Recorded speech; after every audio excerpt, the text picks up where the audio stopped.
ಶ್ರೀ ಗುರುಭ್ಯೋ ನಮಃ. ಗುರುಬ್ರಹ್ಮ ಗುರುವಿಷ್ಣು ಗುರುದೇವೋ ಮಹೇಶ್ವರ ಗುರು ಸಾಕ್ಷಾತ್ ಪರಬ್ರಹ್ಮ ತಸ್ಮೈ ಶ್ರೀ ಗುರುವೇ ನಮಃ. ಶ್ರೀ ಸದ್ಗುರು ಸಿದ್ಧಾರೂಢಾಯ ನಮಃ. ಚಂದ ಹಿಂಗದ ಸಿದ್ಧ ಸದ್ಗುರುನಾಥ ತಾ ವೈರಾಗ್ಯ ಬಾಲದಿ ತೊಟ್ಟಿದ ಬದ್ಧರಿಗೆ ಗುರುಶೋಧ ಪಂಥದ ಕಷ್ಟಗಳನ್ನೇ ತೋರಿದ ಮುಗ್ಧ ವಿಗ್ರಹಕ್ಕಿಂತ ಜ್ಞಾನಿಯ ಪೂಜೆಯೇ ಮಿಗಿಲೆನ್ನುತ್ತ ಬೋಧಿಸಿದ ಅಜ್ಞಾನಿ ಜನರಿಗೆ ಸಿದ್ಧ ಬಾಲನು ನಲಿಯುತ್ತ. ಈ ಅಂಶದ ಮೇಲೆ 3ನೇ ಅಧ್ಯಾಯ ಪ್ರಾರಂಭ ಆಗ್ತದೆ.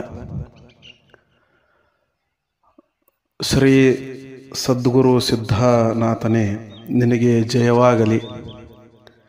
ನಿನ್ನ ಚಿಂತನೆಯನ್ನು ಮಾಡುವಂತಹ ಭಕ್ತ ಜನರಿಗೆ ಸಕಲ ಸರ್ವ ವ್ಯಥೆಗಳು ದೂರವಾಗಿ ಅವರಿಗೆ ಚಿತ್ ಆನಂದ ದೊರೆಯಲಿ ಎನ್ನುತ್ತಾ ಸಿದ್ಧಾರೂಢರ ಬಾಲ್ಯ ಜೀವನದೊಳಗೆ 3ನೇ ಅಧ್ಯಾಯದಲ್ಲಿ ಬರುವಂತಹ ಅಂಶವನ್ನು ಇಲ್ಲಿ ನಾವು ತಿಳಿದುಕೊಳ್ಳೋಣ. 3ನೇ ಅಧ್ಯಾಯದೊಳಗೆ ನೋಡ್ರಿ, ಸಿದ್ಧಾರೂಢರು ಮನೆಯನ್ನು ತೊರೆದು ಗುರುವಿನ ಅರಸುತ್ತ ಅವರು ಹೆಂಗೆ ಸಂಚಾರಗೈದರು ಅನ್ನುವಂತಹ ಅಂಶವನ್ನು ನಾವಿಲ್ಲಿ ತಿಳಿದುಕೊಳ್ಳೋಣ. ಬಾಲಕ ಸಿದ್ಧಾರೂಢರು ನೋಡ್ರಿ, ಮನ್ಯಾಗ ಅವರ ತಾಯಿಯ ಜೊತೆ ಪಾಠ ಪ್ರವಚನಗಳನ್ನು ಆಲಿಸ್ತಿದ್ರು. ಅವರ ಗುರುಗಳಾದಂತಹ ವೀರಭದ್ರ ಸ್ವಾಮಿಗಳು ಅವರ ಮನೆಯೊಳಗಿರ್ತಾರೆ. ಅವರು ದಿನಾಲೂ ಪ್ರವಚನ ಮಾಡೋದನ್ನು ಕೇಳ್ಕೋಂತ ಬಾಲಕ ಸಿದ್ಧಾರೂಢರು ಬೆಳಿತಿರ್ತಾರೆ. ಹಿಂಗಿರುವಾಗ ಗುರು ಒಂದು ದಿವಸ ಏನಂತಾರಪ್ಪ ಅಂದ್ರೆ, ಈ ಭೂಮಿ ಆಕಾಶ, ಈ ನದಿ ಸಾಗರ ಇವೆಲ್ಲವೂ ಒಂದು ದಿವಸ ಏನಪ್ಪ ಅಂತಂದ್ರೆ ತಮ್ಮ ವಿರಾಟ ರೂಪವನ್ನು ತೋರಿಸ್ತವೆ. ಅವಾಗ ಇದೆಲ್ಲವೂ ಸರ್ವನಾಶ ಆಗಿ ಪ್ರಳಯ ಸಂಭವಿಸ್ತೈತಿ ಅಂಥೇಳಿ ಅವರು ಒಂದು ಮಾತಿನೊಳಗೆ ಅಂದುಬಿಡ್ತಾರೆ. ಇಷ್ಟು ಅಂದಿದ್ದೇ ತಡ ಸಿದ್ಧಾರೂಢರಿಗೆ ಏನಾಯಿತು, ಗುರುಗಳ ಹಂಗಾಯ್ತಂದ್ರೆ ನಾವು ಈ ಭೂಮಿ ಮ್ಯಾಗ ಬದುಕುವುದರೆ ಹೆಂಗ್ರಿ? ಎಲ್ಲವೂ ಪ್ರಳಯ ಆಗಿ ಹೋಯಿತು ಅಂತಂದ್ರೆ, ಎಲ್ಲವೂ ಸರ್ವನಾಶ ಆಗಿ ಹೋಯ್ತಂದ್ರೆ ನಾವು ಈ ಭೂಮಿ ಮ್ಯಾಗಿದ್ದ ಏನು ಸಾಧಿಸುವುದ್ರಿ ಅಂಥೇಳಿ ಗುರುವಿಗೆ ಒಂದು ಪ್ರಶ್ನೆ ಹಾಕ್ತಾರೆ ಸಿದ್ಧಾರೂಢರು. ಅವಾಗ ಗುರು ಏನಂತಾರೆ, ಗುರುವನ್ನ ಹಾಗೆಲ್ಲ ಪ್ರಶ್ನೆ ಮಾಡಕ್ಕೆ ಹೋಗ್ಬಾರ್ದಪ್ಪ, ನಾವೇನು ಹೇಳ್ತೀವೋ ಅದನ್ನ ತಿಳ್ಕೊಂಡು ಬಿಡಬೇಕು ಅಂಥೇಳಿ ಅಂದರು. ಅವಾಗ ಸಿದ್ಧಾರೂಢರಿಗೆ ಅದು ಅಷ್ಟು ಇಷ್ಟ ಆಗಲಿಲ್ಲ ಗುರುವಿನ ಮಾತು. ಅಲ್ರಿ, ಮತ್ತು ನನ್ನ ಕೇಳಿದ ಪ್ರಶ್ನೆಗೆ ನೀವು ಉತ್ತರನ ಕೊಡಲಿಲ್ಲ, ಇದೆಲ್ಲವೂ ಸರ್ವನಾಶ ಆಗಿ ಹೋಗುತ್ತಿತ್ತಂದ್ರೆ ಇಲ್ಲಿದ್ದೇನು ಸಾಧಿಸೋದದ ನಾವು ಭೂಮಿ ಮ್ಯಾಗ? ಈಗಲೇ ಏನಪ್ಪ ಅಂತಂದ್ರೆ ನಾವು ಮುಕ್ತಿ ಮಾರ್ಗವನ್ನು ಕಂಡುಕೊಳ್ಳೋದು ಬಹಳ ಚಲೋ ಅಲ್ಲೇನ್ರಿ ಅಂಥೇಳಿ ಅವ್ರು ಅಂದಾಗ, ಮುಕ್ತಿ ಮಾರ್ಗ ಎಷ್ಟು ಸಣ್ಣ ವಯಸ್ಸಿನಾಗ ಏನು ಕಂಡ್ಕೋತೀವೋ ಅದೆಲ್ಲ ವಯಸ್ಸಾದ ಬಳಿಕ ಕಾಣ್ಕೊಳ್ತಿರ್ತೈತಿ. ಈಗ ಸುಮ್ಮ ಜ್ಞಾನವನ್ನು ಕೇಳ್ಕೊತ ಬೆಳೆದಷ್ಟ ಅಂಥೇಳಿ ಅಂದ್ರು ಅವರು. ಸಿದ್ಧಾರೂಢರಿಗೆ ಗುರುವಿನ ಮಾತು ಅದು ಹಿಡಿಸ್ಲಿಲ್ಲ. ಇಲ್ಲ, ನಾನು ಮುಕ್ತಿ ಮಾರ್ಗ ಹೊಂದಬೇಕ್ರಿ, ಇಂಥ ಪ್ರಳಯ ಆಗುವಂಥ ಭೂಮಿ ಮ್ಯಾಗ, ಎಲ್ಲ ನಶ್ವರ ಇರುವಂತಹ ಭೂಮಿ ಮ್ಯಾಗ ಸುಮ್ಮನೆ ಸಾಯೋದು ಸರಿಯಲ್ಲ, ಪರಮಾತ್ಮನೊಳಗೆ ಲೀನ್ ಆಗೋ ಹಂಗೆ ನನಗೆ ಮಾರ್ಗ ತೋರಿಸ್ರಿ ಅಂಥೇಳಿ ಅಂತಾರೆ. ಭಾಳ ದೊಡ್ಡ ಮಾತು ಆಡಬೇಡ್ಲೇಪ್ಪ ನೀ ಅಂಥೇಳಿ ಗುರುಗಳಂದರು. ಅವಾಗ ಸಿದ್ಧಾರೂಢರು ಅಷ್ಟಕ್ಕೆ ಮೌನ ಆಗಿ ಅವರ ತಂದೆ ತಾಯಿಗಳಿಗೆ ಅಂತಾರೆ, ನನಗೇನು ಈ ನಶ್ವರವಾದ ಬದುಕಿನೊಳಗೆ ಇಂಥ ಜ್ಞಾನವನ್ನು ಕಲ್ಕೊಂಡು ಇಲ್ಲೇ ಬಂಧನದೊಳಗೆ ಬಿದ್ದ ನನಗಿರುವುದಿಲ್ಲ, ಆಗುವುದಿಲ್ಲ. ನಾನು ಭವಬಂಧನವನ್ನೆಲ್ಲ ಕಳಚಿ ನನಗೆ ಮುಕ್ತಿಯನ್ನು ಹೊಂದುವಂತಹ ಹಾದಿಯನ್ನು ಯಾರು ತೋರಿಸ್ತಾರ ಆ ಗುರುವಿನ ಸಂಘವನ್ನು ನಾನು ಮಾಡ್ತೀನಿ, ಅಂತಹ ಗುರುವನ್ನು ಅರಸಿ ನಾ ಹೋಗ್ತನು ಅಂಥೇಳಿ ಸಿದ್ಧಾರೂಢರು ಅಂದರು. ಇದನ್ನು ಕೇಳಿ ಅವರ ತಾಯಿಗೆ ಒಂದು ರೀತಿ ಮನಸ್ಸಿನೊಳಗೆ ವಿಚಲಿತ ಆಯಿತು. ಬಾಲಕ ನೋಡಪ್ಪ ಮಗನ, ಎಷ್ಟು ಸಣ್ಣ ವಯಸ್ಸಿನೊಳಗೆ ಇಂಥದೆಲ್ಲ ದೊಡ್ಡ ದೊಡ್ಡ ಮಾತಾಡಬಾರ್ದು ಅಂಥೇಳಿ ಅಂದಳು ಅವ್ರವ್ವ. ನೋಡ್ರಿ, ಮಕ್ಕಳ ಕಣ್ಣು ಮುಂದಿರಲಿ ಅಂಥೇಳಿ ಯಾರಿಗೆ ಆಸೆ ಇರುವುದಿಲ್ಲ. ಎಲ್ಲ ಮಕ್ಕಳ ನಮ್ಮ ಕಣ್ಣು ಮುಂದೆ ಬೆಳೆದು ದೊಡ್ಡವರಾಗಿ ನಾಳೆ ನಮ್ಮ ನೋಡ್ತಾರೆ ಅಂಥೇಳಿ ಎಲ್ಲ ತಂದೆ ತಾಯಿಗಳಿಗೆ ಆಸೆ ಇರ್ತದೆ. ಹಂಗೆ ತಾಯಿಗೂ ಆಸೆ ಆಯಿತು, ಇಂಥದ್ದೆಲ್ಲ ಮಾತಾಡಕ್ಕೆ ಹೋಗಬಾರ್ದು, ಸಣ್ಣ ನಾಲಿಗೆ ಒಳಗೆ ದೊಡ್ಡ ದೊಡ್ಡ ಮಾತು ಬರ್ಲಕತ್ತಾವಲ್ಲ, ಯಾಕೆ ಅಂಥೇಳಿ ಹಿಂಗೆಲ್ಲ ಪ್ರಶ್ನೆ ಮಾಡಕತ್ತ. ಇಲ್ವಾ ಯವ್ವ, ಮತ್ತು ನೀ ಹೇಳಿದ್ದ ಎಲ್ಲ ಕೇಳ್ಕೊಂತ ಬಂದನಿ, ಗುರುಗಳು ಹಿಂಗೆ ಅಂತಾರೆ, ಮತ್ತು ಇದೆಲ್ಲ ಸರ್ವನಾಶ ಆಗಿ ಹೋಗುತ್ತಿತ್ತಂದ್ರೆ ಅದ್ರ ಜೋಡಿ ನಾವು ನಾಶ ಆಗಿ ಹೋದ್ರೆ ಏನು ಬಂತು, ನಾವು ಮುಕ್ತಿಯನ್ನು ಪಡ್ಕೊಳ್ಳೋದು ಹೆಂಗೆ, ನಾನು ಗುರುವನ್ನು ಅರಿಸಿ ಹೋಗುತ್ತನು ಅಂಥೇಳಿ ಭಾಳ ಹಠ ಹಿಡಿದ್ರು. ತಾಯಿ ಒಪ್ಪಲಿಲ್ಲ. ಅದಕ್ಕೆ ಅವರು ಒಂದು ದಿವಸ ಏನೋ ಒಂದು ಮಾರ್ಗೋಪಾಯವನ್ನು ಕಂಡುಕೊಂಡು ಮನೆ ಬಿಟ್ಟು ಹೋಗಬೇಕು ಅಂಥೇಳಿ ನಿರ್ಧಾರ ಮಾಡಿಬಿಟ್ರು. ನಿರ್ಧಾರ ಮಾಡಿದ್ರು, ಮನೆಯನ್ನು ಕೂಡ ತ್ಯಜಿಸರು ಗುರುವನ್ನು ಹುಡ್ಕೊಂತ ಹೋಗ್ಬೇಕಂಥೇಳಿ ವಿಚಾರ ಮಾಡ್ರು. ಆವಾಗ ಸಿದ್ಧಾರೂಢರ ಜೊತೆ ಅವರ ಸ್ನೇಹಿತರು ಕೂಡ ಕೈ ಜೋಡಿಸರು. ಯಾಕಂದ್ರೆ ಸಿದ್ಧಾರೂಢನ ಜೊತೆ ಭಾಳ ಗೆಳೆಯರಿದ್ರು. ಅದರೊಳಗೆ ಸೋಮ ಭೀಮ ಅಂಥೇಳಿ ಇಬ್ಬರು ಜನ ಭಾಳ ಆತ್ಮೀಯರು. ಯಾವಾಗಲೂ ಬಾಲಕ ಸಿದ್ಧನ ಜೋಡಿ ಅಡ್ಡಾಡ್ತಿದ್ರು. ಬಾಲಕ ಮತ್ತೀಗ ಸಿದ್ಧ ಕಾಡಿಗೆ ಹೋಗ್ತನೋ ಅಂಥೇಳಿ ವಿಚಾರ ಮಾಡಿದಾಗ ಸೋಮ ಭೀಮನು ನಾವು ಬರ್ತೀವೋ ಸಿದ್ಧ, ನಮ್ಮನ್ನು ಕರ್ಕೊಂಡು ಹೋಗುವ ಅಂಥೇಳಿ ಹಠ ಮಾಡ್ಲಿಕ್ಕತ್ರು. ಬಾಲಕ ನೋಡ್ರಿ ಸಿದ್ಧಾರೂಢ, ನೀವೆಲ್ಲ ಬರಕ್ಕೆ ಹೋಗ್ಬೇಡ್ರೋ, ನಾನು ಗುರುವನ್ನ ಅರ್ಸ್ಕೊಂತ ಹೊಂಟಾನಿ, ಅದು ಭಾಳ ಕಷ್ಟದ ಹಾದಿ ಇರ್ತದೆ, ನಿಮಗೆಲ್ಲ ಆಗೋದಿಲ್ಲ, ಅದು ನೀವು ಬರಕ್ಕೆ ಹೋಗ್ಬೇಡ್ರಿ ಅಂದ. ಇಲ್ಲ ನೀ ಹೊಂಟಿ ಅಂದ ಬಳಕ ನಿನ್ನ ಜೊತೆ ನಾವು ಬರ್ತೀವೋ, ನಿನ್ನ ಬಿಟ್ಟು ನಾವು ಇರಂಗಿಲ್ಲ ಅಂಥೇಳಿ ಅವರು ಕೂಡ ಮನೆಯನ್ನು ಅವ್ರ ಮನ್ಯಾಗ ಹೇಳಲ್ದ 3 ಮಂದಿ ಕಾಡಿನ ದಾರಿ ಹಿಡಿದ್ರು. ಕಾಡಿನ ದಾರಿ ಹಿಡ್ಕೊಂಡ ಏನಪ್ಪ ಅಂತಂದ್ರೆ ಮನೆಯನ್ನು ತ್ಯಜಿಸಿ ಹೊಂಟು ಬಿಟ್ರು 3 ಜನ. ನೋಡ್ರಿ, ಗುರುವನ್ನು ಅರ್ಸ್ಕೊಂತ ಹೋಗ್ಬೇಕಾದ್ರೆ ಏನು ಕಷ್ಟಗಳು ಬರ್ತಾವಲ್ಲ ಅದನ್ನೆಲ್ಲ ಎದುರಿಸಿ ನಿಲ್ಲುವಂಗೆ ದಿಟ್ಟ ಇರಬೇಕು. ಅಂದ್ರೆ ಗುರು ಸಿಕ್ಕಿಬಿಡ್ತಾನೆ. ಎಲ್ಲಿ ಬೇಕಲ್ಲಿ ನಮಗೆ ಗುರು ಸಿಗ್ತಾನೆ ಅಂತ ಹೇಳಿ ಹೊಂಟ್ರೆ ನಮಗೆ ಗುರು ಸಿಗಂಗಿಲ್ಲ. ಇನ್ನು 3 ಜನ ಹೊಂಟ್ರಿ ಕಾಡಿನೊಳಗೆ. ಹೋಗ್ತಾ ಹೋಗ್ತಾ ಹೋಗ್ತಾ ಹೋಗ್ತಾ ಯಾವುದೋ ಒಂದು ಊರಿಗೆ ಹೋಗಿಬಿಟ್ರು. ಭಾಳ ಕತ್ತಲಾಯಿತು. ಆ ಸಂದರ್ಭದೊಳಗೆ ಏನು ಮಾಡಬೇಕು ಅಂಥೇಳಿ ಅವ್ರಿಗೆ ಗೊತ್ತಾಗಲಿಲ್ಲ. ಆದರೆ ಬಾಲಕ ಸಿದ್ಧಾರೂಢರ ಮನಸ್ಸೇನಿತ್ತು ಭಾಳ ಗಟ್ಟಿತ್ತು. ಏನು ಕಷ್ಟ ಬಂದ್ರೆ ಬರಲಿ, ನಾನು ಗುರುವನ್ನು ಪಡೆದೇ ತೀರ್ತೀನಿ ಅಂತ ಅವರು. ಇನ್ನು ಇವನ ಜೊತೆ ಇದ್ದಂತಹ ಆ ಇಬ್ಬರ ಸ್ನೇಹಿತರು ಸೋಮ ಭೀಮ, ಇವರು ಇವನಿಂದ ನಾವು ನಿನ್ನಿಂದ ಬರ್ತೀವಿ ಅಂತೇಳಿ ಹೊಂಟಿರ್ತಾರಲ್ಲ, ಇವರಿಗೆ ಭಾಳ ತ್ರಾಸಾಗ್ಲಿಕ್ಕಿತ್ತು. ಹಿಂಗೆ ಹೋಗ್ತಾ ಹೋಗ್ತಾ ಹೋಗ್ತಾ ಭಾಳ ಹಸಿವಾಯ್ತು ಇವರಿಬ್ಬರಿಗೂ. ಹಸಿವಾಯ್ತು. ಇಬ್ಬರು ಬಾಲಕರಂದ್ರು, ಸಿದ್ಧ ನಮಗೆ ಭಾಳ ಹಸು ಆಗ್ಲಿಕ್ಕತ್ತೈತು, ಇನ್ನು ಎಷ್ಟು ದೂರ ನಮ್ಮನ್ನು ಕರ್ಕೊಂಡು ಹೋಗ್ತಿ, ನಿನಗೆ ಗುರು ಯಾವಾಗ ಸಿಗ್ತಾನೋ ಅಂಥೇಳಿ ಕೇಳ್ರಿ. ಹಂಗೆ ಹುಡುಕ್ಬೇಕಾಕೈತಪ್ಪ, ಸಿಗಂಗಿಲ್ಲ, ಬರ್ತಿರೋ ಇಲ್ಲೋ ನೀವು ಅಂಥೇಳಿ. ನಾವು ಬರೋದು ಗಚ್ಚನ ಮಾಡಿವು, ಮತ್ತು ನಡಿ ಏನಾಕೈತೆ ಆಗಲಿ ಬರತ್ತೀವಿ ಅಂದಂಗೆ ಅವರು ಇಬ್ಬರು ಹಿಂದೆ ಹೊಂಟ್ರು. ಹಿಂಗೆ ಹೋಗ್ತಾ ಒಂದು ಊರಿಗೆ ತಲುಪಿಬಿಟ್ರು. ಅವಾಗ ಒಂದು ಊರನ ಹಾಳು ಗುಡಿಗೆ ಹೋಗಿಬಿಟ್ರಲ್ಲಿ. ಆ ಗುಡಿ ಏನಪ್ಪ ಅಂತಂದ್ರೆ ಊರು ಬಿಟ್ಟು ಸ್ವಲ್ಪ ದೂರದಲ್ಲಿತ್ತು. 3 ಜನ ಗುಡಿಯೊಳಗೆ ಹೋದ ನಂತರ ಸೋಮ ಭೀಮನಿಗೆ ಕಾಲೆಲ್ಲ ನೋಸಲಕತ್ತು. ಹಸು ಅಂತೂ ಭಾಳ ಆಗಿಬಿಟ್ಟಿತ್ತು ಇವ್ರಿಗೆ. ಸಿದ್ಧ, ನಮಗಂತೂ ಹಸು ಭಾಳ ಆಗಿತ್ತಪ್ಪ, ನಮಗೇನಿಂದ ಮುಂದೆ ನಡೆದಾಗೋದಿಲ್ಲ ಅಂಥೇಳಿ ಅವರಿಬ್ಬರು ಅಲ್ಲೇ ಗುಡಿಯಾಗ ಕುಂತ್ಬಿಟ್ರು. ಆಯ್ತು, ಸ್ವಲ್ಪ ವಿಶ್ರಾಂತಿ ತಗೋರಿ ಅಂಥೇಳಿ ಬಾಲಕ ಸಿದ್ಧನು ಅಂದ ಕೂಡಲೇ ಅವರಿಬ್ಬರು ಅಲ್ಲೇ ಕುಂತ ಹಸು ಆಗೈತೆ ಅನ್ಕೋತ ಮಲ್ಕೊಂಡ ಬಿಟ್ರು ಅಲ್ಲೇ ಗುಡಿಯೊಳಗೆ.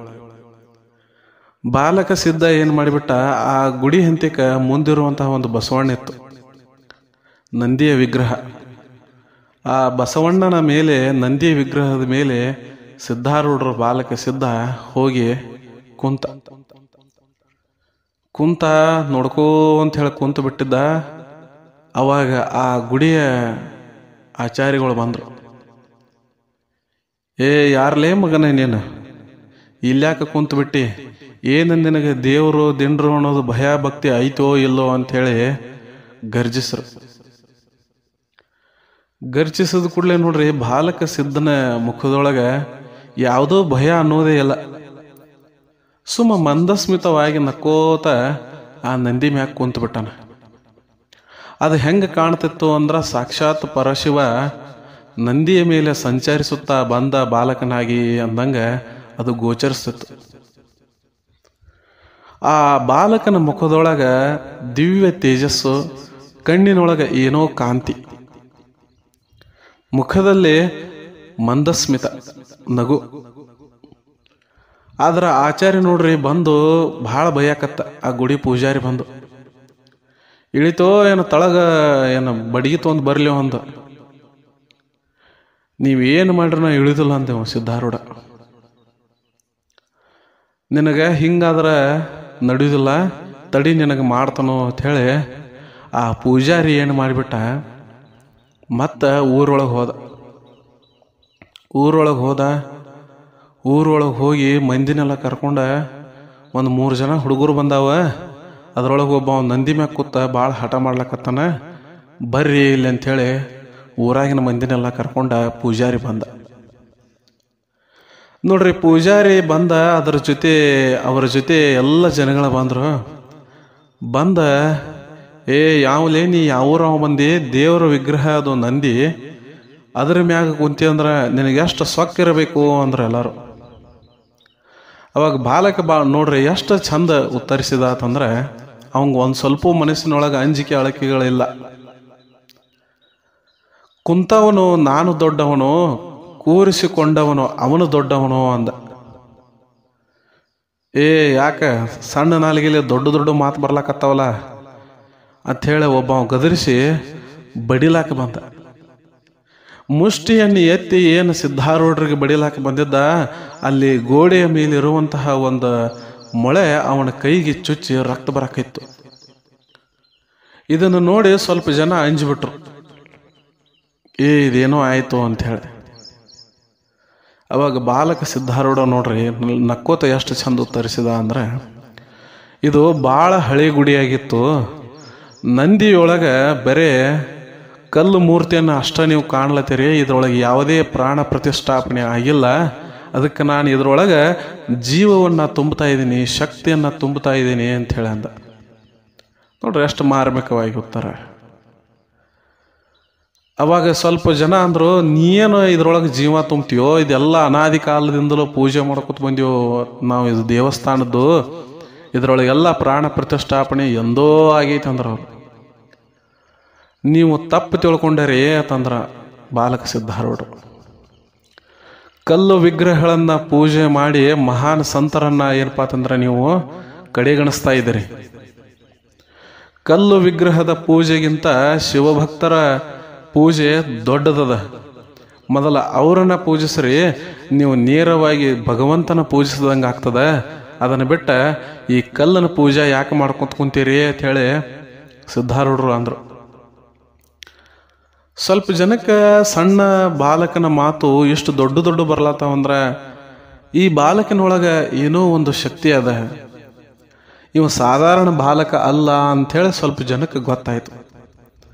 ಆದರೂ ಇನ್ನೂ ಸ್ವಲ್ಪ ಜನ ಇರ್ತಾರೆ ನೋಡ್ರಿ ಹಠವಾದಿಗಳು, ಅವರು ಸ್ವಲ್ಪ ಹಠ ಸಾಧಿಸ್ಲಿಕ್ಕತ್ರು. ಅಪ್ಪ ನೀ ಇಳಿಯೋಪ್ಪ, ಏನು ದೊಡ್ಡ ಮಾತು ಹೇಳಕತ್ತಿ, ಮೊದಲು ದೇವ್ರ ಮ್ಯಾಗಿಂದ ಇಳಿ ಅಂದ್ರು. ಇಳಿತನು ಮೊದಲು ಯಾವುದು ದೇವರು, ಯಾರು ಶಿವಭಕ್ತ, ಯಾವುದು ಭಕ್ತಿ, ಅದನ್ನು ಮೊದಲ ನೀವು ತಿಳ್ಕೋರಿ ಅಂತ ಹೇಳಿ ಬಾಲಕ ಸಿದ್ಧಾರೂಢರು ಅಂದರು. ಹಲವಾರು ಸಮಯದವರೆಗೆ, ನಿಮಿಷಗಳವರೆಗೆ ಅವರ ಇಬ್ಬರ ನಡಬರಕ ಮಾತಿನ ವಾಗ್ವಾದಗಳಾದವು. ಸಿದ್ಧಾರೂಢರು ಬಹಳ ಚಂದ ಮಾರ್ಮಿಕವಾಗಿ ಉತ್ತರಗಳನ್ನೆಲ್ಲ ಕೊಟ್ಟಗೋತ ಬಂದ ಅಲ್ಲಿರುವಂತಹ ಜನರಲ್ಲಿರುವಂತಹ ನಿಜವಾದ ಭಕ್ತಿಯನ್ನು ಹೊರಕ್ಕೆ ತೆಗೆದ್ರು. ಅವ್ರಿಗೆ ತಮ್ಮ ತಪ್ಪಿನ ಅರಿವಾಗುವಂಗ ನಡ್ಕೊಂಡ್ರು. ಅವರೆಲ್ಲರೂ ಕೊನೆಗೆ ಆಯ್ತಪ್ಪ, ನಿನ್ನ ಮಾತು ನಿಜ ಅದ, ನಮ್ಮದು ತಪ್ಪಾಯಿತು, ನೀನು ಸಾಧಾರಣ ಬಾಲಕ ಅಲ್ಲ, ನಮ್ಮನ್ನು ಉದ್ಧರಿಸ್ಲಕ್ಕ ಏನಪ್ಪ ಅಂತಂದ್ರೆ ಈ ಭೂಮಿಗೆ ಬಂದಿದಿ ಅಂಥೇಳಿ ಸ್ವಲ್ಪ ಜನ ಅಂದರು. ಅವಾಗ ಇಷ್ಟೆಲ್ಲ ನಡಿಲಕತ್ತಿತ್ತು. ಆ ಸೋಮ ಭೀಮ ಇಬ್ಬರು ಹಸುವಿನಿಂದ ತಾಳಲಾರದ ಸುಸ್ತಾಗಿ ಅವರು ಮಲ್ಕೊಂಡು ಬಿಟ್ಟಾರ. ಈ ಊರಿನ ಜನ ಎಲ್ಲ ಏನು ಮಾಡ್ರು, ಯಪ್ಪ ನೀವು ಭಾಳ ದೂರಿಂದ ಬಂದರೆ ಕಾಣಿಸ್ತತಿ, ಸುಸ್ತಾಗಿರಿ, ನೀವು ಇಲ್ಲೇ ಇರ್ರಿ, ನಿಮಗೆ ಊಟದ ವ್ಯವಸ್ಥೆಯನ್ನೆಲ್ಲ ನಾವು ತಂದು ಕೊಡ್ತೀವಿ ಅಂಥೇಳಿ ಊರಾಗಿನ ಜನ ಎಲ್ಲ ಮತ್ತೆ ಹೊಳ್ಳಿ ಹೋದ್ರು. ಅವಾಗ ಸಿದ್ಧಾರೂಢರು ಆ ನಂದಿ ವಿಗ್ರಹದ ಮ್ಯಾಗಿಂದ ಕೆಳಗೆ ಇಳ್ದ, ಸೋಮ ಭೀಮ ಹೇಳ್ರು, ಮತ್ತು ನಿಮಗೆ ಊಟ ತೊಗೊಂಬರ್ತಂದಾರ ಊರಾಗಿನ ಮಂದಿ ಅಂತೇಳಿ. ಅವ್ರಿಗೆ ಗೊತ್ತಿಲ್ಲ, ಪಾಪ ಮಲ್ಕೊಂಡು ಬಿಟ್ಟಾರ ಸುಸ್ತಾಗಿ. ಸಿದ್ಧ ಏನು ಮಾಡಿದಿ, ಮತ್ತು ಊರಾಗಿನ ಜನ ಎಲ್ಲ ಊಟ ತೊಗೊಂಬರ್ತಾರಂದ್ರೆ ಅವ್ರಿಗೆ ಏನು ಹೇಳಿದ ಪಾಣಿ ಅಂತೇಳಿ. ಏನು ಹೇಳಿಲ್ಲೋ, ನಾ ಶಿವಭಕ್ತರ ಯಾರು ಇರ್ತಾರೋ ಅವರ ಸೇವೆಯನ್ನು ಹೆಂಗೆ ಮಾಡಬೇಕು ಅಂಥೇಳಿ ಹೇಳಿನಿ. ಹೆಂಗೆ ಗರ್ಭದಲ್ಲಿರುವಂತಹ ಮಗುವಿಗೆ ತಾಯಿಯ ಬಾಯಿಂದನ ಆಹಾರ ಹೋಯ್ತಂದ್ರೆ ತಾಯಿ ಸಂತೃಪ್ತಳಾದಳು ಅಂತಂದ್ರೆ ಗರ್ಭದಲ್ಲಿರುವಂತಹ ಮಗು ಹೆಂಗೆ ಸಂತೃಪ್ತ ಆಗ್ತದೋ, ಹಂಗೆ ಶಿವಭಕ್ತರಿಗೆ ಯಾರು ಸೇವೆ ಮಾಡಿ ಅವರನ್ನು ಸಂತೃಪ್ತ ಮಾಡ್ತಾರ, ಅವಾಗ ಪರಮಾತ್ಮನೂ ಕೂಡ ಸಂತೃಪ್ತ ಆಗ್ತಾನ ಅಂತೇಳಿ ತಿಳಿಸಿ ಹೇಳಿಬಿಟ್ಟನಿ ಅಂತಂದ ಬಾಲಕ ಸಿದ್ಧ. ನೋಡ್ರಿ ಎಷ್ಟು ದೊಡ್ಡ ಮಾತು. ಇದನ್ನ ಕೇಳಿದ ಸೋಮ ಭೀಮ ಇಬ್ಬರು ಕೂಡ, ಏನು ನಿನ್ನ ಮಾತಪ್ಪ, ನಮಗಂತೂ ಅರ್ಥ ಆಗೋದಿಲ್ಲ. ಈಗ ನಮ್ಗೆ ಜಠರದೊಳಗೆ ಅದು ಜಠರಾಗ್ನಿ ನಮ್ದು ಕುದಿಲಕತ್ತೈತಿ, ಅದನ್ನು ಶಾಂತ ಮಾಡಬೇಕಾಗೈತಿ. ಆ ಶಾಂತ ಮಾಡಕ್ಕೆ ನಮಗೆ ಊಟ ಬೇಕು, ನಿನ್ನ ಮಾತುಗಳು ನಮಗೆ ಬೇಡ ಅಂದ್ರವ್ರು. ನೋಡ್ರಿ, ಎಲ್ಲರೂ ಸಣ್ಣ ಸಣ್ಣ ಹುಡುಗರು, ಆದರೆ ಬಾಲಕ ಸಿದ್ಧ ಸಿದ್ಧಿ ಪುರುಷ ಇದ್ದವ, ಭಗವಂತನ ಅವತಾರ ಅವ. ಅಂಥವರಿಗೆ ಏನಪ್ಪ ಅಂತಂದ್ರೆ ಹಸಿವಿನ ಪರಿವೆಯಲ್ಲ, ಆದರೆ ಸ್ನೇಹಿತರಿಗೆ ಮಾತ್ರ ಭಾಳ ಹಸುವಾಗಿತ್ತು. ಕೈಕಾಲದೊಳಗೆ ಶಕ್ತಿ ಕಡಿಮೆ ಆಗಿ ನಿತ್ರಾಣ ಆಗಿದ್ರು.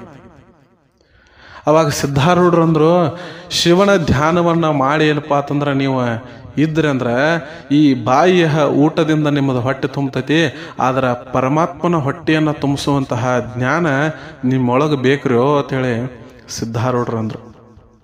ನೋಡ್ರಿ, ಕೇವಲ ನಾವು ಏನು ಮಾಡ್ತೀವಿ ಅಂತಂದ್ರೆ ಊಟ ಮಾಡಿ ಹೊರಗಿನ ಹೊಟ್ಟೆಯನ್ನು ತುಂಬಿಸ್ಬೋದು, ಆದರೆ ಯೋಗ ಧ್ಯಾನದಿಂದ ಮಾತ್ರ ನಮ್ಮದು ಆತ್ಮದ ತೃಪ್ತಿಯನ್ನು ಮಾಡ್ಬೋದು. ಯಾವಾಗ ನಮ್ಮದು ಆತ್ಮತೃಪ್ತಿ ಆಗ್ತೈತೋ, ಆತ್ಮತೃಪ್ತಿ ಆದ ನಂತರ ಈ ಊಟದ ತೃಪ್ತಿ ಕ್ಷಣಿಕ ಕಾಲದ ತೃಪ್ತಿ ನಮಗೇನೇನೂ ಅಲ್ಲ. ನೀರು ಅನ್ನಗಳ ಪರಿವೇ ಇಲ್ಲದೆ ಏನಪ್ಪಾ ಅಂತಂದ್ರೆ ತಪಸ್ಸು ಮಾಡ್ತಾರಲ್ಲ ಋಷಿಮುನಿಗಳಿಗೆ, ನೀವು ಅನ್ಬೋದು ಅವರೆಲ್ಲ ಎಷ್ಟು ದಿವಸ ತಪಸ್ಸು ಮಾಡ್ತಾರ್ರಿ, ಅವ್ರ ಊಟ ನೀರೆಲ್ಲ ಹೆಂಗಿರ್ತಾರೋ ಅಂಥೇಳಿ ನಮಗನಿಸ್ಬೋದು. ಆ ಊಟ ನೀರ ಕೇವಲ ದೇಹಕ್ಕೆ ಮಾತ್ರ. ಯಾವಾಗ ನಾವು ಆತ್ಮವನ್ನು ಸಂತೃಪ್ತ ಮಾಡಿ ಧ್ಯಾನ ಯೋಗಗಳಲ್ಲಿ ಲೀನಾಗಿ ನಾವು ಪರಮಾತ್ಮ ಮತ್ತು ಆತ್ಮಗಳ ನಡಬರಕ ಸಂಬಂಧವನ್ನು ಕಲ್ಪಿಸಿಬಿಡ್ತೀವಲ್ಲ, ಆವಾಗ ಈ ದೇಹದ ಮ್ಯಾಗಿನ ಯಾವುದೇ ಏನಪ್ಪ ಅಂತಂದ್ರೆ ಆ ಹೊರಗಿನ ಬಾಹ್ಯ ಪ್ರೇರಣೆಗಳು ಅದಕ್ಕೆ ಆಗೋದಿಲ್ಲ. ದೇಹಕ್ಕೆ ಯಾವ ಹಸಿವು ಆಗೋದಿಲ್ಲ, ಯಾವ ನೀರಡಿಕೆ ಆಗೋದಿಲ್ಲ, ಯಾವ ನಿದ್ರೆಗಳು ಬರುವುದಿಲ್ಲ, ಯಾವ ಆಯಾಸನೂ ಆಗೋದಿಲ್ಲ.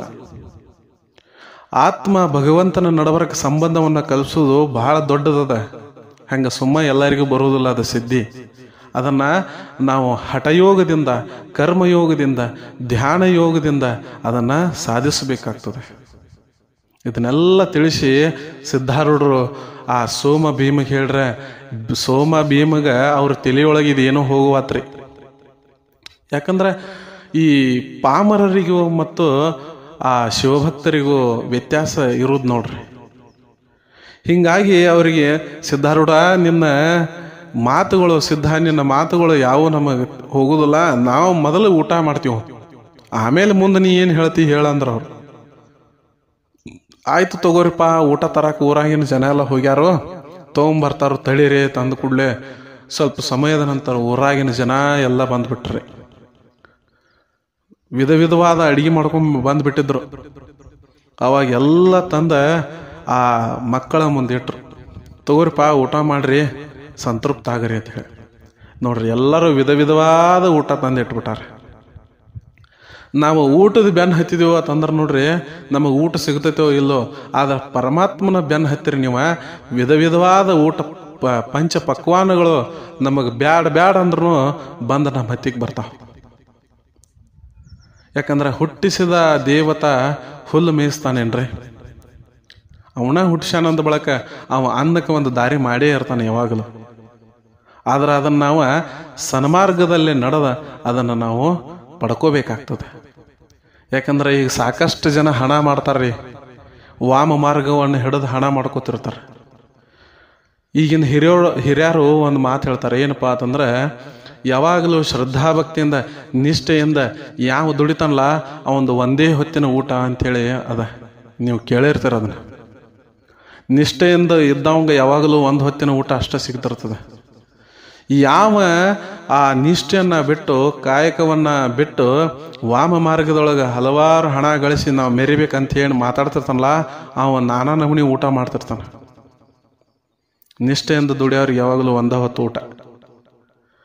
ಇನ್ನು ಈ ಪಂಚ ಪಕ್ವಾನ ವಿಧ ವಿಧವಾದ ಆಹಾರ ಬಂತು. ಎಲ್ಲರೂ ಗುಡಿಯಾಗ ಕುಂತ ಎಲ್ಲ ಹೊಟ್ಟೆ ತುಂಬ ಊಟ ಮಾಡ್ರು, ಹೊಟ್ಟೆ ತುಂಬಿತು. ಅವಾಗ ಸೋಮ ಭೀಮನಿಗೆ ಏನು ಅದ್ಭುತವಾದ ಊಟ, ಈಗ ಹೊಟ್ಟೆ ತುಂಬಿತು, ಇನ್ನು ಕೈಕಾಲೊಳಗೆ ಶಕ್ತಿ ಬಂತು ನಮಗೆ ಅಂದ್ರು ಅವರು. ಹಾಗಾದ್ರೆ ಸಿದ್ಧಾರೂಢರು ಅಂದರು, ಕೈಕಾಲೊಳಗೆ ಶಕ್ತಿ ಬರೇ ಊಟದಿಂದ ಬರೋದಿಲ್ರು, ಆತ್ಮದೊಳಗೆ ಶಕ್ತಿ ತಗೋರಿ ಅನ್ನೋರು. ಇವ್ರು ಏನ ಅಂದ್ರೂ ಅವ್ರಿಗೊಬ್ಬರಿಗೂ ಅರ್ಥ ಆಗ್ತಿಲ್ಲಾಗಿತ್ತು. ಯಾಕಂದ್ರೆ ನೋಡ್ರಿ, ಗುರು ಒಮ್ಮೆ ಮಾರ್ಮಿಕವಾಗಿ ಉತ್ತರ ಹೇಳ್ತಿರ್ತಾನ. ಆಗಿನ ಸಂದರ್ಭದೊಳಗೆ ಅದನ್ನು ಗ್ರಹಿಸುವಂಥ ಸಾಮರ್ಥ್ಯ ನಮ್ಮೊಳಗಿರಬೇಕು. ಆ ಸಾಮರ್ಥ್ಯ ನಮ್ಮ ಹತ್ತಿಗೆ ಇಲ್ಲ ಅಂತಂದ್ರೆ ಗುರು ಒಂದು ಮಾತು ಹೇಳೋದಲ್ಲ, ಒಂದು ದಿವಸ ಕುತ್ಕೊಂಡು ಪ್ರವಚನ ಹೇಳಿದ್ರು ನಮ್ಮ ತಲೆಯಾಗ ಏನೂ ಹೋಗಂಗಿಲ್ಲ. ಯಾಕಂದ್ರೆ ಅಂಥ ತಲೆನೇ ಐತಿ ನಮ್ಮದು. ಬಂಜರ ಭೂಮಿಯೊಳಗೆ ಎಷ್ಟು ಬಿತ್ತಿ ಎಷ್ಟು ಉತ್ತಿ ಏನು ನೀರು ಹಾಕಿರೂ ಬಂಜರ ಭೂಮಿಯೊಳಗೆ ಫಲ ಬರ್ತದೇನ್ರಿ? ಅಂತಹ ಭೂಮಿ ನಮಗೆ ಸಿಗಬೇಕು, ಅಂತಹ ಭೂಮಿಯೊಳಗೆ ನಾವು ಬಿತ್ತಬೇಕು. ಹೆಂಗ ಗುರು ಗೋವಿಂದ ಭಟ್ರು ಮತ್ತು ಶಿಶುನಾಳ ಶರೀಫರ ನಡಬರಕ ಒಂದು ಸಂಬಂಧ ಆಯಿತು. ಎಲ್ಲ ಗುರು ಗೋವಿಂದ ಭಟ್ರು ಪಾಠ ಪ್ರವಚನ ಮಾಡ್ತ ಮುಂದೆ ನಮ್ಮ ಹುಡುಗನ ಒಂದು ಶಿಷ್ಯನ ಮಾಡ್ಕೋರಿ, ನಮ್ಮ ಹುಡುಗನ ಒಂದು ಶಿಷ್ಯನ ಮಾಡ್ಕೋರಿ ಅಂತೇಳಿ ತಂದು ಬಿಡ್ತಿದ್ರು. ಗುರು ಗೋವಿಂದ ಭಟ್ರು ಅವ್ರನ್ನೆಲ್ಲ ನೋಡೋರು, ನಿಮ್ಮ ತಲೆಯಾಗ ಏನು ಮಣ್ಣು ಹೋಗ್ತೈತ್ರಲ್ಲೇ, ನಿಮ್ಮದು ಬಂಜರ ಭೂಮಿ ತಲೆ ಐತೆ ಅನ್ನೋರು. ಯಾವಾಗ ಶಿಶುನಾಳ ಶರೀಫರು ಬಂದ ಅವ್ರನ್ನ ನೋಡಿ ಮಾತಾಡ್ತಾರಲ್ಲ, ಅವಾಗ ಗುರು ಗೋವಿಂದ ಭಟ್ರಿಗೆ ಅರ್ಥ ಆಯ್ತು, ಇದು ನಿಜವಾದ ಬೀಜ ಬಿತ್ತನೆಗೆ ಯೋಗ್ಯವಾದ ತಲೆ ಐತೆ ಅಂತೇಳಿ. ಹಂಗ ತಲೆನೂ ಹಂಗ ಇರಬೇಕು, ಬಿತ್ತಾವು ಹಂಗ ಇರಬೇಕು. ಹಿಂಗ ಸಿದ್ಧಾರೂಢರು ಮತ್ತು ಅವರಿಬ್ಬರ ಸ್ನೇಹಿತರ ನಡಬರ್ಕ್ ಹಿಂಗ ಮಾತಿನ ಚಕಮಕಿ ಆಯಿತು. ಅದನ್ನೆಲ್ಲ ಆ ದಿವಸ ಅಲ್ಲೇ ಇದ್ದು ಮತ್ತು ಮರುದಿನ ಬೆಳಿಗ್ಗೆ ಯಾರಿಗೂ ಗೊತ್ತಿಲ್ದಂಗೆ ಊರು ಬಿಡ್ಬೇಕು ನೋಡ್ರಿ. ಯಾಕಂತಂದ್ರೆ ಊರಾಣವರು ಇಲ್ಲೇ ಇರ್ರಿ ಅಂತ ಹೇಳಿ ಭಾಳ ಹಠ ಮಾಡ್ಲಿಕ್ಕತ್ತಿದ್ರು. ಅವ್ರು ಎಲ್ಲರಿಗೂ ಗೊತ್ತಾಗಲಾರ್ದಂಗೆ ಮತ್ತು ಮರುದಿವಸ 3 ಜನ ಊರು ಬಿಟ್ಟು ಹೊರಟು ನಿಂತರು. ನೋಡ್ರಿ, ಹೊರಟು ನಿಂತರು. ಆಗಿನ ಸಂದರ್ಭದೊಳಗೆ ಕಾಡು ಪ್ರದೇಶ, ಹೋಗ್ತಾ ಹೋಗ್ತಾ ಹೋಗ್ತಾ ಕಾಡಿನೊಳಗೆ ಹೊಂಟು ಬಿಟ್ರು.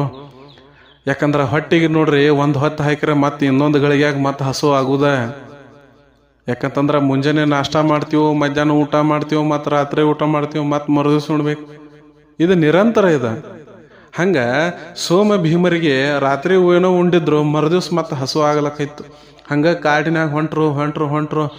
ಹಂಗೆ ಹೋಗ್ತಾ ಹೋಗ್ತಾ, ಸಿದ್ಧ ನಮಗೆ ಆಗವಾತಪ್ಪ, ನಮಗೇ ನಿನ್ನ ಮುಂದೆ ಬರೋದಾಗುದಿಲ್ಲ. ಅವಾಗ ಭೀಮ ನಾವಂತೂ ನನ್ನ ಹೊಳ್ಳೆ ಹೋತನ ಅಂದ ಕೂಡಲೇ ಅಲ್ಲೇ ಜೊತೆ ಇರೋ ಸೋಮ ಅಂದ, ಹೊಳ್ಳೇನು ಹೋತಿ, ನಾವು ಸಿದ್ಧನ ಕೂಡ ಬೆನ್ನು ಹತ್ತನು ಅಂತೇಳಿ ಬಂದೀವಿ, ಹೋಗುಣ್ಲ ಸಿದ್ಧನ ಕೂಡ ಅಂಥೇಳಿ. ಜರ ಸೋಮಗಿನ ಅವಾಗ ಒಂದು ಸ್ವಲ್ಪ ಇದನ್ನಿತ್ತು, ದೇಹದೊಳಗೆ ಶಕ್ತಿ ಇತ್ತು. ಆದ್ರೆ ಭೀಮಿಗೆ ಏನಾಗಿತ್ತು, ನನಗೇನಾಗೋದಿಲ್ಲ, ನನಗೆ ಮನಿ ಹಾದಿ ತೋರಿಸ್ಬಿಡ್ರೆ ನಾನು ನೆಟ್ಟಾಗ ಹೋಗಿಬಿಡ್ತಾನ ಇವ. ಸೋಮ ನಾವು ನಡಿಯುವ ಗುರು ಸಿಗ್ತಾನಿನ, ಗುರು ಸಿಕ್ಕ ನಂತರ ಭಾಳ ಎಲ್ಲ ನಮ್ಗೆ ವ್ಯವಸ್ಥೆ ಆಗ್ತೈತಿ, ಆರಾಮ್ ಇರ್ಬೋದು ಅಂಥೇಳಿ ಇವ್ ಸೋಮ. ನೋಡ್ರಿ, ಅವರಿಬ್ಬರು ಮಾತಾಡಕತ್ತಾರ. ಆದ್ರೆ ಸಿದ್ಧ ಮುಂದೆ ಏನಪ್ಪಾ ಅಂತಂದ್ರೆ ಗುರುವನ್ನ ಅರ್ಸ್ಕೊಂತ ಅವನ ಗುರುವಿನ ಗುಂಗಿನೊಳಗೆ ಸಿದ್ಧಿದ್ದ. ಅವ ಹಂಗೆ ಮುಂದೆ ಹೋಗ್ತಿದ್ದ. ಹೋಗ್ತಾ ಹೋಗ್ತಾ ಹೋಗ್ತಾ ಮತ್ತೆ ಸಂಜೆ ಆಯಿತು, ಕತ್ತಲಾಯ್ತು. ಭೀಮನ ಕಾಲಾಗ ಮುಳ್ಳು ಚುಚ್ಚಲಾತು, ಕಲ್ಲು ಮುಳ್ಳುಗಳ ಹಾದಿ ಬಂತು. ಅವಂಗಂತೂ ನಡ್ಯಾಕಾಗಲಿಲ್ಲ, ಕುಸಿದು ಬಿದ್ದು ಬಿಟ್ಟ. ಕುಸಿದು ಬಿದ್ದ. ಇಂಥವ ಸೋಮ ಇದ್ದವ, ನಡಿಲೇ ಸಿದ್ಧನ ಬೆನ್ನು ಹತ್ತನಿ, ಎಲ್ಲ ಚಲೋ ಆಗ್ತೈತಿ, ನಡಿ ನಡಿ ಅಂತೇಳಿ ರಟ್ಟ್ಯಾಗ ಕೈ ಹಾಕಿ ಅವನು ಎಬ್ಸ್ಕೊಂಡು ಹೊಂಟ. ಇನ್ನೊಂದು ಸ್ವಲ್ಪ ಮುಂದೆ ಹೋದ ಕೂಡಲೇ ಕಗ್ಗತ್ತಲೆ ಕಾಡು ಏನು ಬಂತು, ಅವಾಗ ಪ್ರಾಣಿಗಳ ಗರ್ಜನೆ ಕೇಳಿಸ್ಲಾಕೈತು. ವನ್ಯ ಮೃಗಗಳ ಏನಪ್ಪಾ ಅಂತಂದ್ರೆ ಝೇಂಕಾರ ಮಾಡಕತ್ತು. ಅವಾಗ ಸೋಮಗ ಹಿಡಿತ್ ನೋಡ್ರಿ ಗದ್ಲ. ಸೋಮನ ಮನಸ್ಸಿನೊಳಗೆ ವಿಚಲಿತ ಆಯ್ತು. ಯಪ್ಪೋ, ಇನ್ನ ಕಾಡು ಮೃಗಗಳು ಬಂದ ನಮ್ಮನ್ನ ತಿಂದು ಬಿಡ್ತಾವು, ನಾವೇನೇನಪ್ಪಾ ಅಂತಂದ್ರೆ ಚೆನ್ನಾಗಿ ಬದುಕೋದಾಗುದಿಲ್ಲ ಅಂದ ಸೋಮ. ಅವಾಗ ಭೀಮಂದ, ನಿನಗೆ ಮೊದಲ ಹೇಳಿದ್ನಿಲ್ಲ ಹೋಗುನು ಅಂತ ಹೇಳಿದ್ನಿಲ್ಲ, ಇವನು ಬೆನ್ ಹತ್ತಬೇಡ, ಇನ್ನು ಸಾಕತ್ ಹೇಳಿದ್ನಿಲ್ಲ, ಅಗ್ದಿ ಏನು ದೊಡ್ಡ ಸಾಧನೆ ಮಾಡ್ತಾನಪ್ಪ ಅವ್ನ ಗುಡ ಅಂತ ಅಂದಂಗೆ ಹೊಂಟು ನಿಂತಿದಿ, ಮತ್ತು ನೋಡಿ ಹಿಂಗಾಯ್ತು ನೋಡು ಅಂಥೇಳಿ ಭೀಮನವ. ಅವಾಗ ಸೋಮ ಭೀಮ ಇಬ್ಬರು ಜೋಡಿ ಆಗಿಬಿಟ್ರು.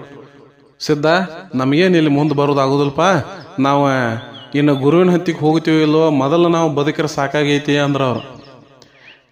ನಾವು ಗುರುವನ್ನ ಅರಸುವಂತ ಹೊಂಟಾಗ ಅಚಲ ಭಕ್ತಿ ಇರಬೇಕು ಮನಸ್ಸಿನೊಳಗ ಅಂಥೇಳಿ ಬಾಲಕ ಸಿದ್ಧ. ನಾವು ಅಚಲ ಭಕ್ತಿ ಎಲ್ಲಿ ಇಡ್ತಿ? ಅಚಲ ಭಕ್ತಿ. ಯಾಕಂದ್ರೆ ವನ್ಯ ಮೃಗಗಳು ಝಂಕಾರ ಮಾಡಕತ್ತಾವ, ಕಿವ್ಯಾಗ ಕೇಳಿಸತ್ತೇವೋ ಇಲ್ಲ ನನಗೆ. ಇನ್ನೊಂದು ಸ್ವಲ್ಪ ಮುಂದೆ ಹೋದಿವು ಅಂದ್ರೆ ಎಲ್ಲ ಕೂಡಿ ಎಗಿರಿ ಬಂದು ನಮ್ಮನ್ನ ತಿಂದು ಅಂದ್ರೆ ಎಲ್ಲಿ ಗುರು ಎಲ್ಲಿ ಭಕ್ತಿ ಅಂದ್ರೆ ಅವರು. ನಮಗೂ ಹಂಗ ನೋಡ್ರಿ ಜೀವನದೊಳಗೆ. ಸ್ವಲ್ಪ ಏನಾರೇ ಒಳ್ಳೆ ಕೆಲಸ ಮಾಡ್ಬೇಕಂತ ಅಂದಿರ್ತೀವೋ, ಏನಾರ ವಿಘ್ನ ಬಂದು ಅಂದ್ರೆ ಮೊದಲ ಅಂಜಿಬಿಡ್ತೀವಿ ನಾವು. ಯಾಕಂದ್ರೆ ಶುಭ ಕಾರ್ಯಕ್ಕೆ 108 ವಿಘ್ನ ಅಂತೇಳಿ ನೀವು ಕೇಳ್ಯಾರಿ. ಮತ್ತು ಯಾವ್ದಾರ ಚಲೋ ಕೆಲ್ಸಕ್ಕೆ ಹೊಂಟೇವು ಅಂದ್ರೆ ಬೆಕ್ಕ ಅಡ್ಡ ಬಂತು ಅಂತೇಳಿ ಹೊಳೆ ಬಂದ್ಬಿಡ್ತೀವಿ. ಈಗಂತೂ ಹೆಂಗಾಗೈತಂದ್ರೆ ಶುಭ ಕೆಲ್ಸಕ್ಕೆ ಹೊಂಟಾಗ ಬೆಕ್ಕ ಅಡ್ಡ ಬರೋದಿಲ್ರಿ, ಬೆಕ್ಕಿನಕ್ಕಿಂತ ಹೆಚ್ಚ ಅಣ್ಣತಾಮ್ರು, ಸಂಬಂಧಿಕರು, ಬಂಧು ಬಾಂಧವರು, ಜನರ ಇವರ ಅಡ್ಡ ಬಂದು ನಮ್ಮನ್ನು ಹಿಂದೆ ತುಳಿಲಾಕ ಜಗ್ಲಾಕ ನೋಡ್ತಿರ್ತಾರೆ. ಬೆಕ್ಕುಗಳು ಏನು ಮಾಡ್ಯಾವ್ರಿ ಪಾಪ, ತಮ್ಮಷ್ಟಕ್ಕೆ ತಾವಿರ್ತಾವು. ನಿಂದ ಏನು ದೃಢವಾದ ಗುರಿ ಇರ್ತದ ಅದರ ಕಡೆ ಸಾಗಬೇಕಾದ್ರೆ ಭಾಳ ವಿಘ್ನ ಬರ್ತಿರ್ತಾವ.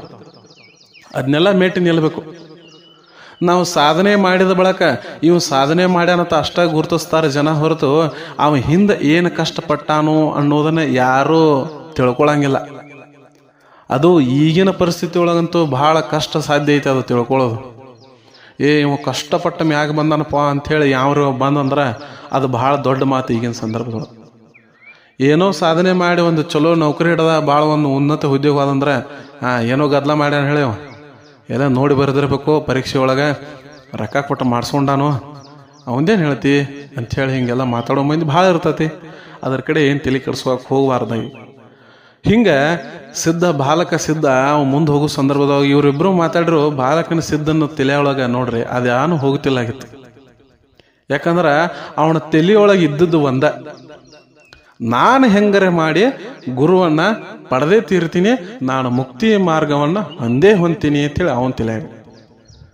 ಇವರು ಭಾಳ ಹಿಂದಿನವರು ಹಠ ಮಾಡಕತ್ರು. ಸಿದ್ಧ ನಮಗೆ ಹೊಳ್ಳಿ ಹೋಗು ನಡಿಯೋ ನಮಗೆ ಸಾಕು, ಇದೆಲ್ಲ ಬ್ಯಾಡೋ ಅನ್ನೋರು. ಬಾಲಕ ಸಿದ್ಧಗ ಅದು ಮತ್ತಷ್ಟ ನೋಡ್ರಿ ಅವ್ರ ಕಷ್ಟ ಆಗ್ಲಕ್ಕಿತ್ತು. ಏನ್ರೋ ನಿಮ್ಗೆ ಮೊದಲ ಬರಬೇಡ ಅಂತ ಹೇಳಿನಿ, ಅದು ಗುರುವಿನ ಹಾದಿ ಕಷ್ಟ ಇರ್ತದಂತ ಮೊದಲೇ ಹೇಳಿನಿ. ಆದರೂ ನನ್ನ ಬೆನ್ನು ಹತ್ತಿ ಯಾಕೆ ಬಂದ್ರಿ ನೀವು? ಈಗ ನೋಡ್ರಿ ಮತ್ತೀಗ ನೀವು ಹಿಂದೆ ಹೋಗಬೇಕು, ಮತ್ತು ನಿಮ್ಮನ್ನು ಬಿಡಬೇಕು, ಯಾಕಿದೆಲ್ಲ ಸುಮ್ಮ ಅಂಥೇಳಿ ಹೇಳಿದ್ನಿ, ನನ್ನ ಮಾತು ಕೇಳಿಲ್ಲ ನಾವು ಅಂಥೇಳಿ. ಇರ್ಲಿಪ್ಪ ಈಗ ಬಂದೀವು, ನಮ್ಮನ್ನು ಹೊಳ್ಳಿ ಬಿಡು ನೋಡು ಅಂಥೇಳಿ ಇವರು. ಹಂಗಾದ್ರೆ ಅಲ್ಲಿ ನೋಡ್ರಿ, ಆ ದಿಕ್ಕಿನ ಕಡೆ ನೋಡ್ರಿ ಅಂಥೇಳಿ ಬಾಲಕ ಸಿದ್ಧ ಕೈ ಮಾಡಿ ತೋರಿಸ್ಬಿಟ್ಟ. ನೋಡ್ರಿ ಅಲ್ಲಿ ಆ ಕಡೆ ಕೈ ಮಾಡಿ ತೋರಿಸಿದ್ದೇ ತಡ ಒಂದು ಕಾಂತಿ ಅಲ್ಲಿ ಚಿಮ್ತಾ ಇತ್ತು, ಹೊಮ್ಮತಾ ಇತ್ತು.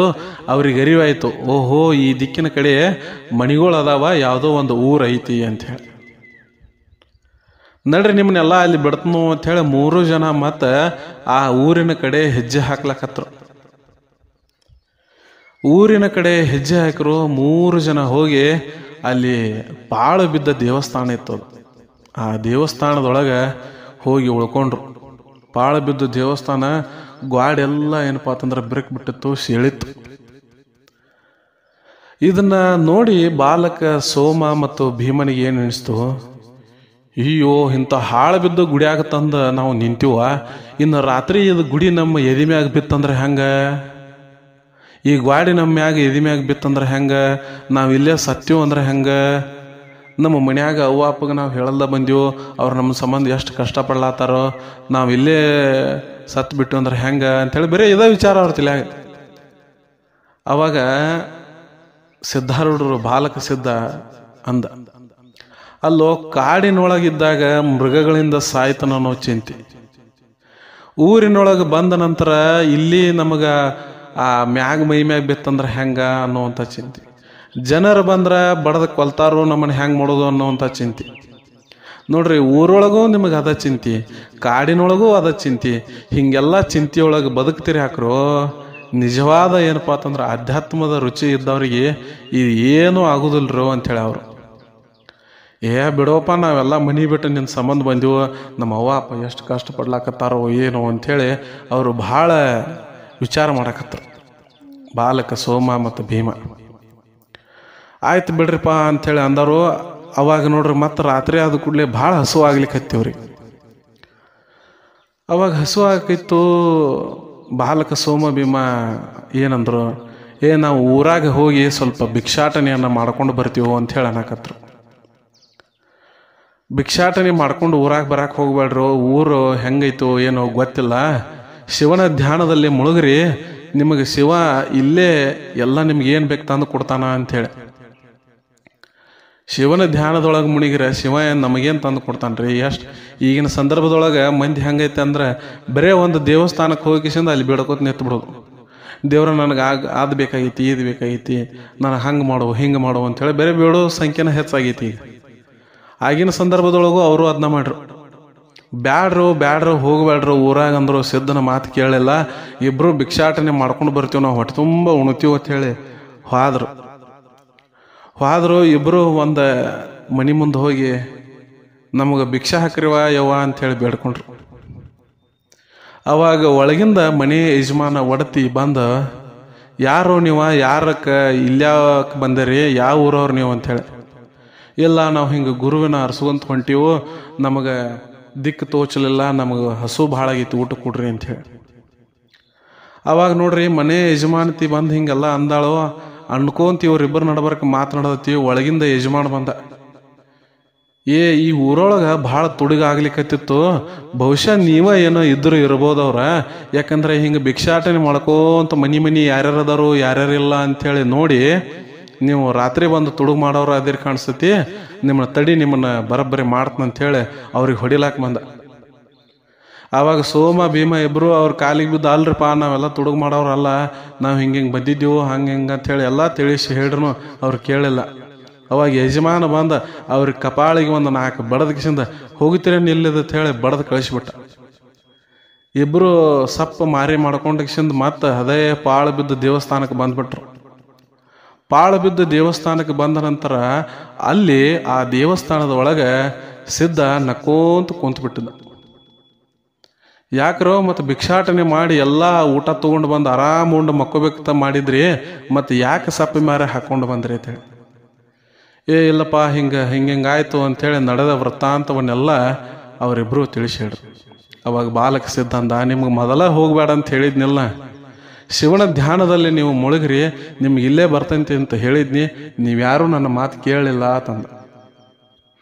ಅವಾಗ ಆ ಸಿದ್ಧನ ಹತ್ತಿಗೆ ಏನಪ್ಪಾ ಅಂತಂದ್ರೆ ಸಾಕಷ್ಟು ಊಟ ಎಲ್ಲ ಬಂದ ಬಿದ್ದಿತ್ತಲ್ಲಿ ಇಟ್ಟು ಹೋಗಿಬಿಟ್ಟಿದ್ರು. ಅವಾಗ ಸೋಮ ಭೀಮ ಅಂದ್ರು, ನೀ ಯಾ ಮನಿಗೆ ಭಿಕ್ಷೆ ಬೇಡಕ್ಕೆ ಹೋಗಿದ್ದೀಪ ಅಂದ್ರು.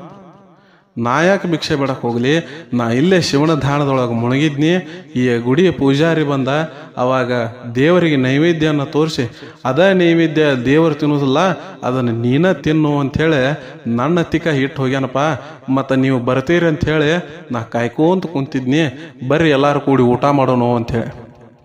ಅವಾಗ ಸೋಮ ಭೀಮಗೆ ಏನು ಅನ್ನಿಸ್ತು, ಎಂತಹ ಸಿದ್ಧನ ಹತ್ತಿಕ ಜ್ಞಾನದ, ಇಂತಹ ಜ್ಞಾನ ನಮ್ಮಂಥ ಪಾಮರರಿಗೆ ಅರ್ಥ ಆಗುವುದಿಲ್ಲ.